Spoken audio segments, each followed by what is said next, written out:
आप सभी बच्चों का फिर एक बार मार्शल क्लासेस में स्वागत है। मैं आज की इस वीडियो में आपको संधि का जो पार्ट 2 है वो पढ़ाऊंगा और जो भी बच्चे मेरे पार्ट 1 वीडियो को नहीं देखे हैं मैं उसका लिंक वीडियो के डिस्क्रिप्शन में दे दूंगा। आप पहले जाके पार्ट 1 देख लीजिएगा ताकि आपको पार्ट 2 और बेहतर तरीके से समझ में आए। तो आइए संधि शुरू किया जाए। मैं इस वीडियो में मैं आपको पढ़ाऊंगा पहले यण संधि। यण संधि क्या होता है? तो देखिए, आप यदि गुण संधि जान लेते हैं तो यण संधि आपके लिए आसान होगा, क्योंकि गुण में भी अड़ा है और यण संधि में भी अड़ा है। तो गुण संधि आप यदि समझ लेते हैं अच्छे से तो आपके लिए यण संधि समझना आसान होगा। एक ऐसे यहाँ पर लिखे हैं गुण संधि के उल्टा यण संधि। देखिए, गुण संधि का उल्टा यण संधि नहीं होता है, लेकिन कहीं ना कहीं आपको गुण संधि यदि याद है तो यण संधि पढ़ने में आसान होता है।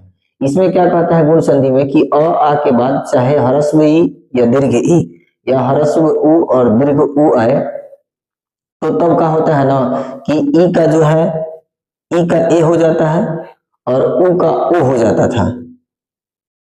ई का ए और उ का ओ हो जाता था। लेकिन इसमें क्या है ना कि यहाँ पर देखिए ह्रस्व ई और दीर्घ ई पहले आ रहा है, ये वाला पहले आ रहा है, ये ह्रस्व ई दीर्घ ई पहले आ रहा है, तब अ आ। गुण संधि में क्या था कि पहले अ आ आता था, उसके बाद ये ह्रस्व ई और दीर्घ ई आता था।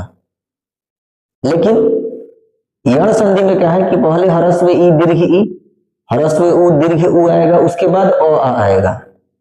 तो यण संधि का परिभाषा ये होगा कि यदि ह्रस्व ई और दीर्घ ई के बाद ये वाला छोड़ के, जैसे ह्रस्व ई और दीर्घ ई के बाद अपने वाला वर्ण छोड़कर, अपने वाला वर्ण मतलब ह्रस्व ई दीर्घ ई छोड़कर कुछ भी वर्ण आए, कुछ भी वर्ण अ आ आए, ह्रस्व ई दीर्घ ई नहीं आना चाहिए, कुछ भी दूसरा आए, तब ह्रस्व ई और दीर्घ ई के जगह पर जो है ना आपका क्या हो जाएगा, य हो जाएगा, क्योंकि यण संधि नाम है तो यह होगा।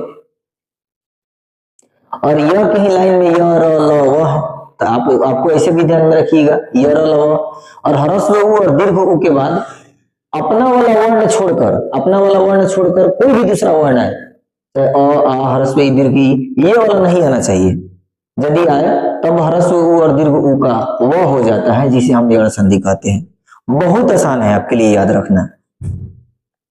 आप भूल जाइए ना, छोड़ दीजिए गुण संधि का। आप गुण संधि का पहले पूरा वीडियो देख लीजिएगा, उसको भूल जाइए गुण संधि। आपको यण संधि ही पढ़ना है। ये तो हम समझने के लिए आपको बताए थे, इसको हम मिटा देते हैं। खाली इतना ध्यान रखिए यण संधि में कि ह्रस्व ई और दीर्घ ई के बाद आपन वाला वर्ण छोड़कर कोई भी दूसरा वर्ण आता है, अपना वाला छोड़कर कोई भी दूसरा आए, ये वाला नहीं आना चाहिए इस लाइन में। तब ह्रस्व ई और दीर्घ ई के जगह पर यह होगा, क्योंकि ये यण संधि है तो यण संधि यह होगा। और ह्रस्व उ और दीर्घ उ के बाद अपना वाला वर्ण छोड़कर कोई भी दूसरा है तो यह हो गया, तो यह के ही लाइन में तो वह है, य र ल व, ऐसे याद रखिएगा। तब ह्रस्व उ और दीर्घ उ के बाद वह हो जाता है, जिसे हम यण संधि कहते हैं। आप इसका एग्जांपल देखिए। आप यदि ये शुरू से अंत तक वीडियो देख लेते हैं ना, आपको एकदम दिमाग में सेट हो जाएगा संधि, कभी नहीं आप भूलिएगा संधि। जैसे यदि प्लस अपि, देखिए संधि किसका होने वाला है, इसी का संधि होने वाला है, दी और अ का। यह तो जस के तस रहेगा और पी भी जस के तस रहेगा। देखिए य और पी जस के तस है, तो दी है तो द है, और बताइए दी है तो दी में ई है ना, ह्रस्व ई, तो हम क्या बताए थे ई का य होगा, तो देखिए ई का य हो गया आधा य और ये वाला अ, तो द ये आधा द्य और य और अ जुड़ के ये द्य हो जाता है, तो यद्यपि बन जाएगा। आगे और देखिए अति प्लस आवश्यक मिलके क्या बनेगा, तो संधि किसका होने वाला है, ती और आ का। अ और आवश्यक तो जस के तस रहेगा, देखिए अ और आवश्यक जस के तस है। संधि कीजिएगा तो यहाँ पर ती है तो त आधा हो जाएगा, ती को तोड़ेंगे तो आधा त, और इसमें ई है तो ई का क्या होता है, य होता है, तो देखिए ई का य हो गया आधा य। तो हम यहाँ पर समझना है कि देखिए यहाँ पर त है, त के बाद तो अ आ है नहीं, तो ये तो आधा त रहेगा तो आधा त ही हो गया, और य के बाद अ आ है तो य और आ मिल के या हो जाएगा, क्योंकि जैसे या को तोड़ेंगे ना तो आधा य और प्लस आ में टूटता है, और यदि जोड़ देंगे तो पूरा या हो जाएगा। तो देखिए ये आधा त को, देखिए आधा त जस के तस रहा है यहाँ पर, क्योंकि त के बाद इस आधा त के बाद अ नहीं है। यदि ऐसे रहता, इस त के बाद अ रहता, तब तो हम पूरा त लिखते, लेकिन यहाँ पर है ही नहीं, तो आधा त को आधा त और य में आ जुड़ गया तो पूरा या बन गया, हलंत हट जाएगा और आवश्यक रख दिए अत्यावश्यक। उसी प्रकार देखिए अनु प्लस आय, और जस के तस यहाँ पर रख दिए और यह भी जस के तस है। आप नु को तोड़िएगा तो आधा न प्लस उ होगा ना, और उ का क्या होता है, देखिए उ का वो होता है और उ का वो हो गया आधा वो, और ये वाला अ, तो बताइए ना क्या होगा यहाँ पर। इस ये तो आधा ही रहेगा क्योंकि इसके बाद अ है नहीं, तो वो में अ जुड़ेगा तो पूरा वो हो गया और आधा न है तो देखिए अन्वय बन गया। उसी प्रकार अगला देख लीजिए आप यहाँ पर मधु प्लस आल है, म जस के तस और लय जस के तस रहेगा। देखिए म और लय, धू है तो आधा ध, क्योंकि धू को तोड़ेंगे तो आधा ध और उ होगा, तो उ का क्या होता है वो हो जाता है, और ये आ। भाई मेरे देखिए अब ध के बाद अ आ है नहीं तो ये आधा ध ही रहेगा, आधा ध ही रहेगा, और व के बाद आ है तो वो और आ जुड़ के हो जाएगा पूरा वा, मध्वालय बन गया। ये और समझिए सु प्लस आगतम मिलके स्वागतम, कैसे सु को तोड़िए आधा स प्लस उ होता है, इसको तोड़ेंगे तो आधा स और प्लस उ, लेकिन उ का वो हो जाता है तो आधा स उ का वो हो गया, और ये आ, आधा स के बाद अ आ है नहीं तो आधा स ही रहा, और वो और आ जुड़ के वाह हो गया, अगतम जस के तस है स्वागतम। आपको समझ में आ गया होगा यण संधि। अब अगला देख लीजिए अयादि संधि।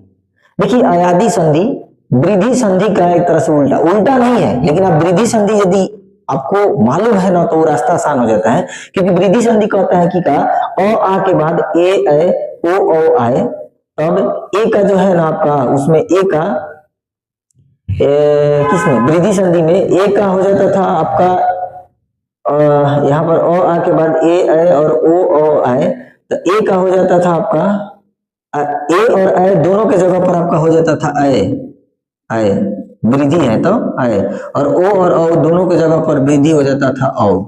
लेकिन इसमें क्या है ना कि आपको आ पहले नहीं बोलना है, आपको अब ए ओ पहले बोलना है। वृद्धि माने बढ़ा के, वृद्धि मतलब बढ़ा के। तो यदि वृद्धि संधि याद रखते हैं तो वृद्धि संधि के उल्टा ही है अयादि संधि। जैसे इसमें अ के बाद हम लोग कहते थे ए ओ, लेकिन इसमें ए ओ पहले कहेंगे अ बाद में कहेंगे, लेकिन हम आपको ये पढ़ा नहीं रहे इसको लिए, इसीलिए इसको भी हम हटा देते हैं। आपके लिए आसान रास्ता हम बता रहे हैं कि यदि देखिए उसमें क्या था अ आ ह्रस्व ई दीर्घ ई ह्रस्व उ दीर्घ उ होता है ना। देखिए अ आ को छोड़ दीजिए, अ आ को छोड़ दीजिए आप, ह्रस्व ई दीर्घ ई और ह्रस्व उ और दीर्घ उ, इसमें कब्जा कर लिया। किसमें? ह्रस्व ई दीर्घ ई और ह्रस्व उ दीर्घ उ कब्जा कर लिया किसमें?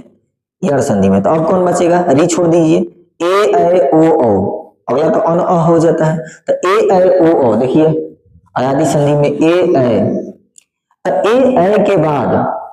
के बाद अपना वाला वर्ण छोड़कर, मतलब अब ए नहीं आना चाहिए, ए के बाद अपना वाला वर्ण छोड़कर कोई भी दूसरा वर्ण आता है, चाहे अ आए, आ ई चाहे दीर्घ ई आए, ह्रस्व हुआ दीर्घ हुआ है, कुछ भी आए, लेकिन अपना वाला वर्ण छोड़कर कुछ भी आए तो देखिए ए का आय हो जाएगा, ए का आय हो जाएगा, ए का आय, ए का आय। एक लाइन दे देना है, देखिए यहाँ पर एक खींच देंगे, बड़ा कर देंगे।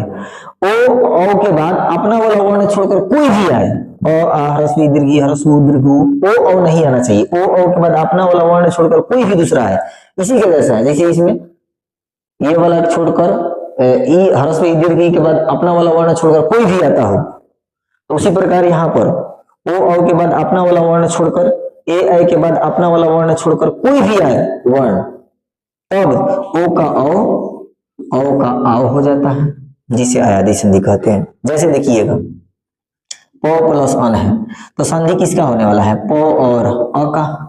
तो प हम तोड़ेंगे तो देखिए प आधा प और औ है, तो औ का क्या होता है? देखिए ना यहाँ पर ओ का ओ और औ का एगो हम यहाँ पर पाई दे देंगे, आओ तो ओ को तोड़ेंगे तो प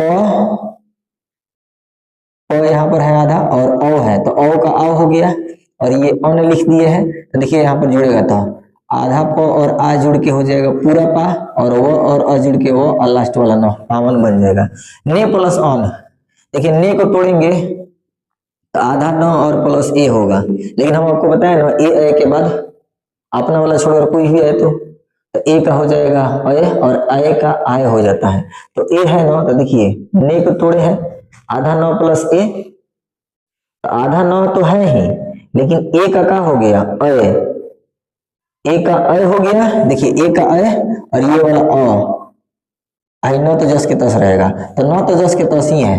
ये का बना 9 में अ जुड़ के 9 और यो में अ जुड़ के यो, नयन बन गया।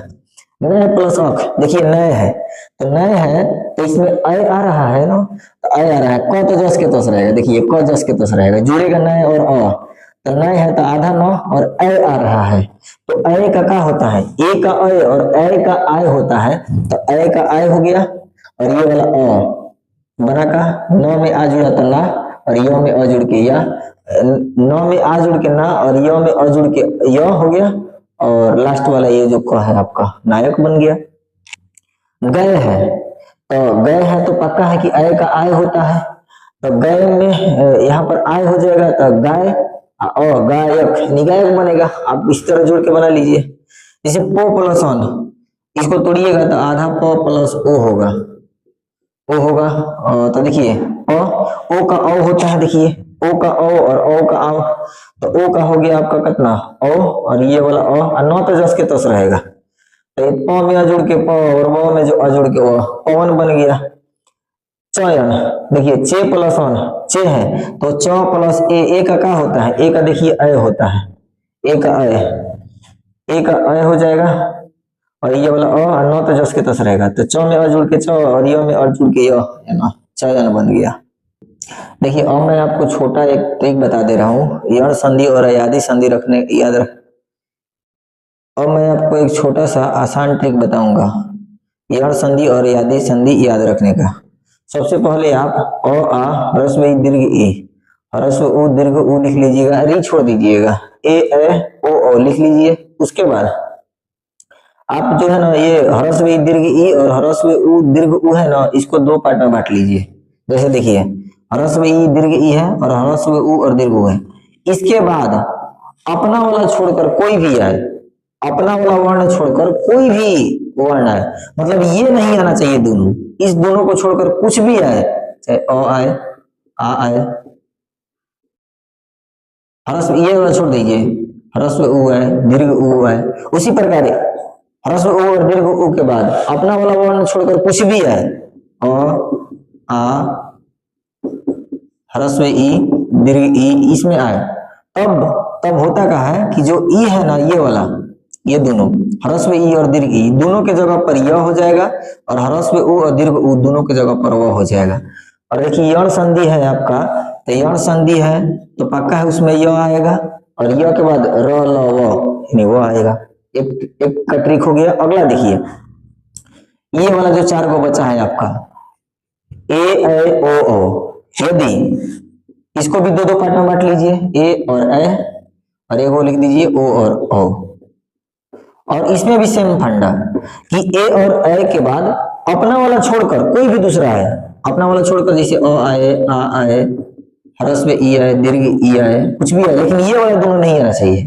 और इसमें भी अपना वाला दोनों छोड़कर कोई भी आए, चाहे अ आए, आ आए, ह्रस्व उ आए, दीर्घ उ आए, ह्रस्व ई आए या दीर्घ ई आए, अपना वाला नहीं आना चाहिए, छोड़कर कोई भी दूसरा है। तो इसमें होता क्या है ना, थोड़ा सा अयादी संधि, देखिए अयादी नाम ही है अयादी संधि। अब इसमें क्या होगा कि जो ए है ना, ए इसका अय हो जाएगा, अयादी संधि है तो अय, और अय का आय हो जाएगा, थोड़ा सा बड़ा लिख देंगे, देखिए और इसमें आ हो गया, जैसे अ है तो इसमें आय कह देंगे, और जो ओ है उसका अ हो जाएगा, अ हो जाएगा। देखिए जैसे इसमें य था ना, य के पहले हम य लगा दिए, देखिए य है इसमें, यण संधि में य है ना, तो इसमें भी य है, आधा य है, इसमें भी ये आधा ही य रहता है, सब आधे आधे रहता है, अलंक वाला ही रहता है, ध्यान रखिएगा, पूरा हुआ नहीं रहता है। तो इसमें य लगाइए लेकिन उसके पहले अ लगा दीजिए, और अ है ना तो य के पहले आ लगा दीजिए। उसी प्रकार जैसे उ ह्रस्व उ दीर्घ उ का वह होता था, तो इसमें भी ओ का वह होगा, ओ के पहले अ लगा दीजिए, और औ का वह होगा लेकिन उसके पहले आ लगा दीजिए, तो आओ, यानी ए का अय का आय, ओ का औ और औ का आओ हो जाएगा। उसे ही क्या कहेंगे, हम अयादी संधि कहेंगे। तो बहुत सिंपल है। तो मैं आपको इस वीडियो में कौन बताया, यड़ संधि बता दिए, अयादी संधि बताए, उसके एग्जाम्पल भी दे दिए, और आपको हम ट्रिक भी बताए कि कैसे आप इसको याद रखिएगा। तो बस इस वीडियो में इतना ही रहने देते हैं। यदि आपको ये वीडियो अच्छा लगे तो आप इसे शेयर कीजिए, कुछ दिक्कत परेशानी है तो कमेंट कीजिए, लाइक एंड सब्सक्राइब भी कीजिए। Thank you. मिलते हैं इसके आगे अगले पार्ट में।